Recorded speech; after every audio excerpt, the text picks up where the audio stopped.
What is your favorite music genre, Paul? No, rock and roll's good. Nice. I like a little All bit of right, everything. we are live. Paul, or should I say the man, the myth, the legend, oh, the beard now. Um, can we maybe start with you introducing yourself? Tell us what you do, um, and how you help people. Yeah, sure. My name is Paul Barnhurst. My business is called the FP&A Guy. It was a hashtag I used on LinkedIn and it stuck, so I ended up naming the business after it. I do a lot of content, training, podcasts, write-ups, all kinds of different things all around FP&A software, finance, financial modeling. Talk a little bit about AI, obviously, and I technology have these to. days. And my goal is just to help the average FP&A professional be better at their job. I love that. Um, Curveball question right off the bat. Is there a bigger voice in the FP&A space, or like how would you rank yourself right now, 2026, in terms of influence Well, in the I try space? not to rank myself, but there are several other creators that I'd say are heavily FP&A focused, and there's some that are more broadly finance Yeah, focused, but came up through FP&A. Christian Waddick, he's the program director for the Wharton program. He has several great training programs, does a fair lot of enough. really good stuff. Carl Seidman does some great stuff on the modeling side, has a lot of FP&A, has built several courses, spends years in it. And then there are several others. They may focus more smallly. Josh Aronoff, who's known as your CFO guy, Bojan Rodic, I think it's Rodovic. He's out of Serbia, does a lot in FP&A and broader finance. I'd say those that are, and then Asif Masani, they run Financial Professionals Institute. So I'd say there's several different people that are pretty heavily FP&A focused. Cool. So one of the big voices out there. Yeah, Um, I mean, if it's funny. I've asked some of the LLMs, okay, who do you consider the biggest names? And Here we I'm go. usually one of the 5, 10 people they list, just to see Cool. kind of okay, how do they look at it? What are they considering? We don't rank, but we are curious to know what the LLMs have to say. Of Um, course. I like that. I should do the same for podcasting. How? And this was a while ago, but Yeah, can this is the you? last month or two. I mean, Here we obviously go. AEO is becoming bigger and bigger. So Yeah. you want to get an idea what they're going to list because when people ask different questions. So depending on how you ask it, what you're asking for, Yeah. I'll come up in different searches. Makes sense. Um, so the other thing that was a bit of a while ago now is when we started working together. Before that, can you talk to us about how was your situation? So, like in terms of podcast, you were already podcasting, right? Marketing, overall strategy, positioning, and so on. What was the situation before you even heard of GHA marketing? Yeah, so I mean, I was using another firm. It was the firm that the first podcast I did selected. Yep, So they went with somebody. They were really good on the audio side, very strong audio engineer. Had a good experience with them. Nothing was bad. There's still ones for certain situations I might recommend to people depending on exactly what they're looking for. I used them for the entire time I had FP&A Today, and I started my second podcast with them before I'd ever even heard about you. what made you, so again, not completely not GHA marketing related, but more podcast podcasting wise, what made you double down on podcast? So start working with that company with their podcast, launch your own. What did you see in podcasting that maybe other people didn't? Yeah, I mean, so a couple things. I did my first podcast. I remember my first episode, how much I enjoyed it. So, one of the big things I like doing podcasting. Is it the biggest revenue thing in my P&L? It's not, but I really Yeah. enjoy it. I get to meet people all over the world and it's led to a lot of opportunities. So for me, it really came down to I think I can make this, profitable enough. I think it's a great lead generation, brand recognition, awareness thing, and I really enjoy doing it. I like interviewing different people and meeting them. So that's really kind of what it came down to. And yes, there had to make sense monetarily, but Yeah. podcast itself is not where I focus for me for most of my revenue. Yeah. No, that makes sense. So you had this podcast with together with the company. You started your own. You were working with another service provider. Um, how did you find out about us? Like I how? believe if I remember right, first time we chatted, you guys had reached out to me about one of your podcasts you were doing, I think around kind of podcasting and different things, and had a conversation with you and Usam. And then, I was looking at a third podcast. And so I decided to kind of go out to bid with a couple different companies. You guys were starting to do some work in this space. So you were one of the three companies I looked at. I looked at my existing and I looked at somebody else to kind of say, let's see what makes sense for all three shows and different offerings. So that's really where it got started. It was first being on the podcast and then discussed that I might be looking at, kind of consolidating everything as I added a third show. And that's where it started from what I remember. But you tell me, you should know. So I know, and actually, the funny thing is, so I won't share my screen on it, but maybe I'll put it in the notes. The funniest is that I had tried to reach out to you on LinkedIn before, um, and I got a read, Yeah, but so let's talk about that for 1 second. I get probably 2 sure, requests a week from random people in podcasting, so as a general rule, I just reject everybody in podcasting. makes sense. Occasionally, I'll accept one, but it's pretty rare because you have, let's just say I've probably heard from every podcast agency in the world at this point. I suspect so. Yeah, makes sense. Half of them, fortunately, are in my junk email, but that's another story. Hopefully, we're not. I don't Um, know. I'll have to go look. There's a lot in there that gets sent by the filter. You never know. let's investigate this. But yeah, so that was the first touch point, and then indeed we started a new podcast ourselves, more in the podcasting space, B2B and Go, and this is how we got connected. What made you what made you ultimately look into us and include us into those three shortlisted companies that you were looking into? What was it going through the process? Can you walk us through your thoughts and what happened Yeah. there? So for me, I was looking at, expanding some on the marketing side. So more than just doing the episodes, I thought, wanting to have some shorts. I believe we even looked at some articles we did for a while and some other things. So I said, where does Yep. it make sense? One of the companies I looked at, I was already using. Actually, two of the three are already using. One I was using for some CPE credits, still use them for that.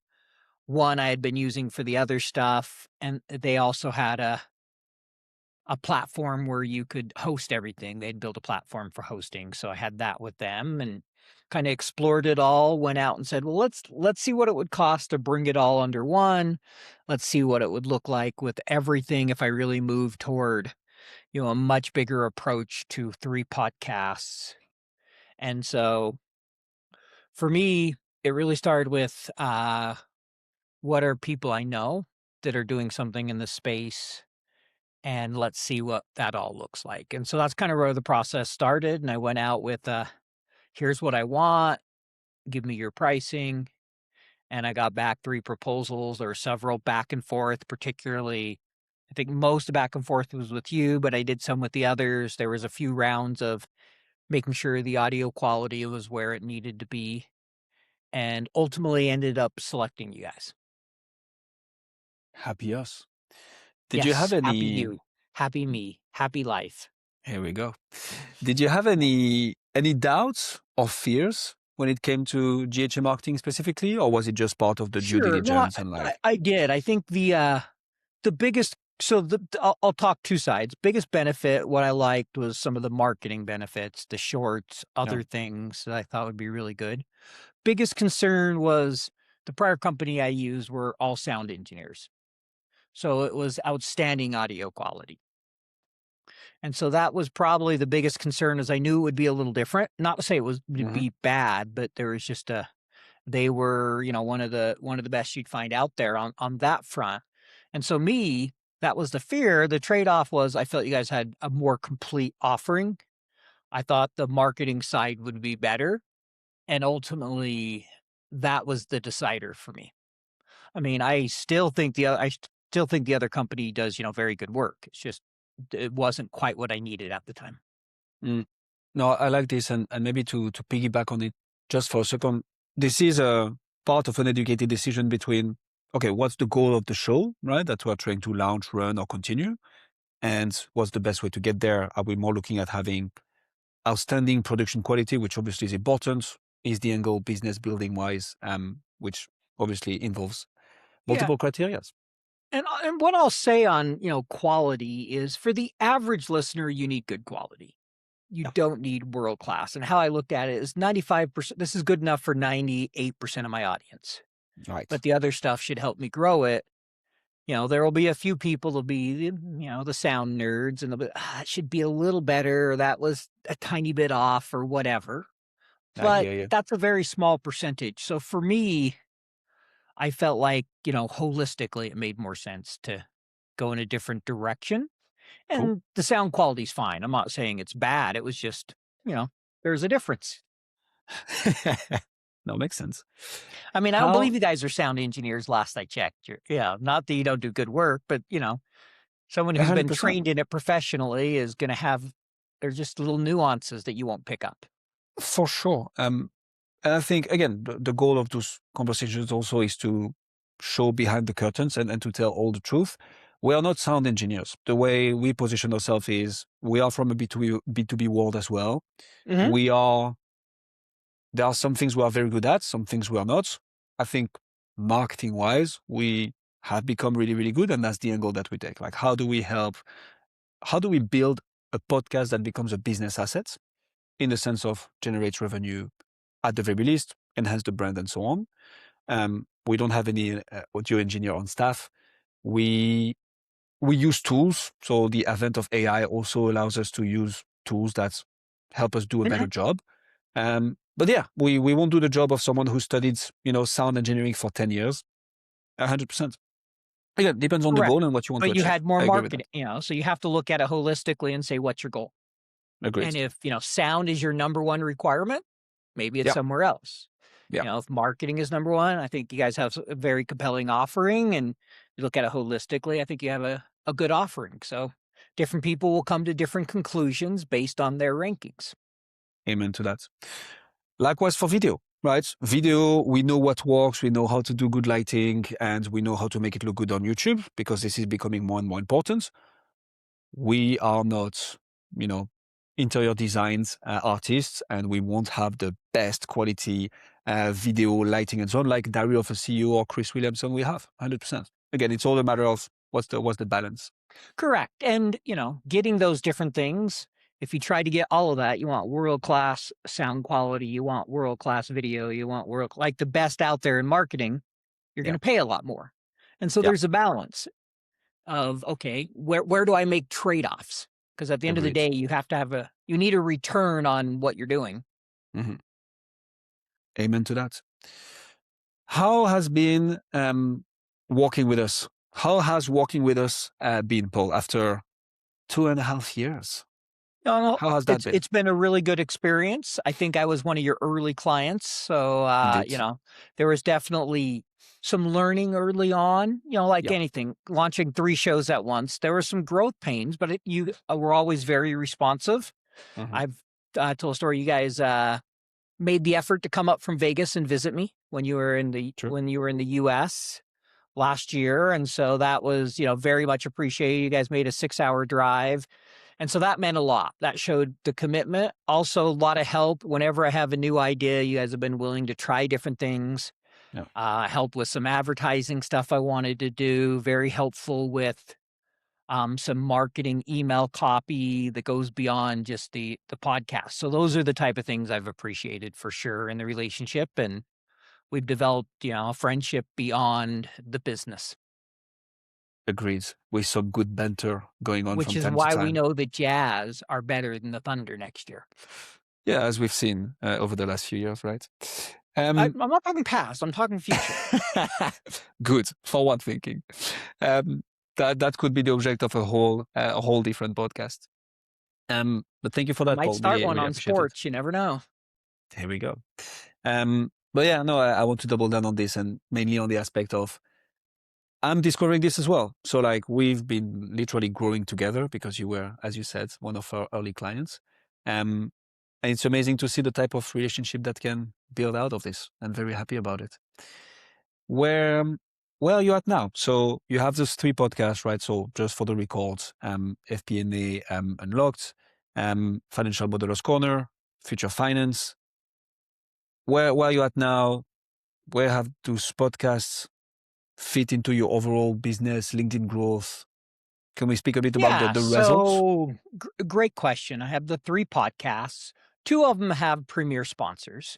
I'm Hmm. fortunate there. One, I work with a company called Hmm. QFlow.ai, and I co-host with Glenn Hopper for Future Finance. So we've been doing a lot of interviews of AI companies, people who work in AI technology, and we do 2 new episodes a month, and then we release some kind of highlights of the other episodes. Yeah. Financial Modelers Corner, been doing that one now for 3 years. We've Hmm. done probably coming up on about 150 episodes. I promote Financial Modeling Institute. We kind of did a sub show for a while. We still do it once a month called the Mod Squad, where we focused on AI. And I Uh-huh. had 2 co-hosts for that, which are both global experts in modeling. The executive director of FMI. And so that's been a really good experience. Have expanded that with the co-host, kind of doing the sub series on AI. And, it's definitely a niche show. And then FP&A Unlocked, I rebranded that one almost a year ago now. And, continue to bring in FP&A guests every week. Don't have a sponsor at the moment. Kind of took a little break from that. Now I'm starting to kind of advertise some of my own stuff, but Hmm. it's doing good. They're in a good spot. Not like super high growth or anything. They're just kind of in maintenance mode, I'd say. We're trying some new things. We're getting ready to Yeah. roll out a couple new segments and even considering changing the format of one of the shows. Yeah. How, and going back to one of the things you mentioned at the beginning, which is podcast is not your biggest top line, right, in your overall revenue. How would you say the podcast, the 3 different ones, have helped overall with the brand building of the FP&A Guy and with overall the whole strategy of influence, course, I mean, how to say this, course introducer, right? Helping people choose the right certification, the right course. How have the podcast played into that whole ecosystem of yours? Yeah, I mean, they're really the face of the business. When people think of me, they're one of the first things they know me for is podcasting. Right. It's also allowed me to become much better at interviewing people. Hmm. And, one of the big areas I make revenue from is doing educational webinars. Yeah. And often they'll ask me to do interviews. So it's Hmm. often podcast style. And having done, just podcasts where I've been the host, I've done over 400 now. Yeah. I've probably been a guest on 50. When you add in webinars and LinkedIn Lives, it's probably 600 Yeah. over the last 5 years. That kind of Solid. repetition, ignore just the brand part, allows you to be a lot better at something. So it's allowed me to hone a craft that pays off far beyond just podcasting. It helps in training, helps in webinars, and many of the other ways I generate revenue. Keynote speaker, Mm. I've done a few of those. And so you get a lot of great recognition. Yeah. Everybody recognizes it for me. You get people reaching out to you that listen. You also become better. There's a skill I've become much better at. Yeah. And then the other thing that's really helpful is whenever I'm doing new training and I need a quote, I need Hmm. to emphasize something I'm teaching, I just pull a podcast clip Hmm. because I can say, here's an expert telling you the same thing I'm telling you. A CFO, a CEO, whatever. And so that's been incredibly helpful whenever we're putting new content together and we're trying to find something that just makes sense. We pull a Hmm. clip from an episode and use it. Yeah. So I love this. And to kind of follow up on that, and again, you share what you're comfortable with. One of the big things that we try to educate people on when it comes to podcast is the content, the brand, for sure, revenue, if there is a model behind it. But most importantly, is the relationships that you're able to build thanks to the podcast and the rooms it gets you into if it wasn't for it.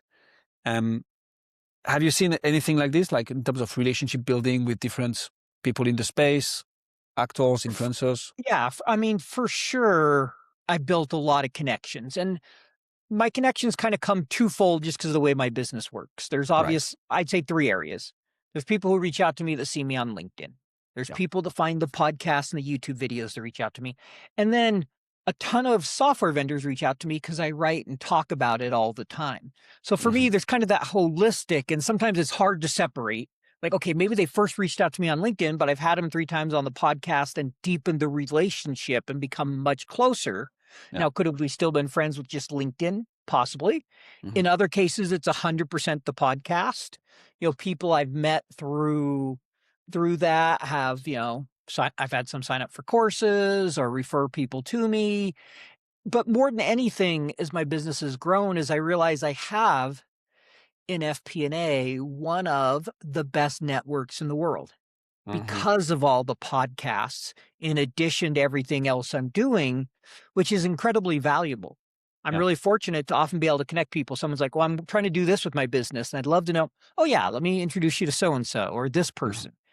And those pay dividends. You may not necessarily be able to tie it to the podcast or tie it to, LinkedIn or whatever, but those pay big dividends of having those relationships and being able to help connect people because they think of you when someone's asking them for a connection. Yeah. Absolutely love that. For the people having made it till the end of the interview, Paul, and I feel the sorry for 20, you, first of yeah, all. hope you enjoyed the 22 minutes mark. And, if they're here, they're probably looking at potentially hiring GHA, and they are looking into what we do is real, and what they can learn from the man beneath the bird himself. What would you tell them? What would you say to anybody watching this right now, potentially considering hiring GHA? Yeah, I mean, I think one of GHA's strengths is they're, really focused on that B2B and helping you find customers, helping Mhm. you find those revenue items. Many people who run a podcast, if you're just thinking you're going to make a bunch of sponsors and make a ton of money off podcasts from sponsorship, well, then you probably better be Joe Rogan or, somebody famous or create something that is lightning in the bottle because that's just not reality for 99% of podcasts. Oh yeah. But if you're trying to get in front of your ideal audience, I think GHA can do a really good job helping you there. I know that's their strength. For me, I've appreciated just the support, Mhm. the responsiveness, and the relationship I've had. And so it takes a lot off my plate because I don't want to edit 3 podcasts. Reasonable. Paul, thank you so much for doing this. Really appreciate you, man. You're welcome, Jim. And thank you for taking the time to interview me. My The pleasure. man, the myth, the beard. The beard. I need to learn how to pronounce it properly and not say the bird. The beard. The man, the myth, the beard. Paul, thank you so much. The bird's fine. Thanks.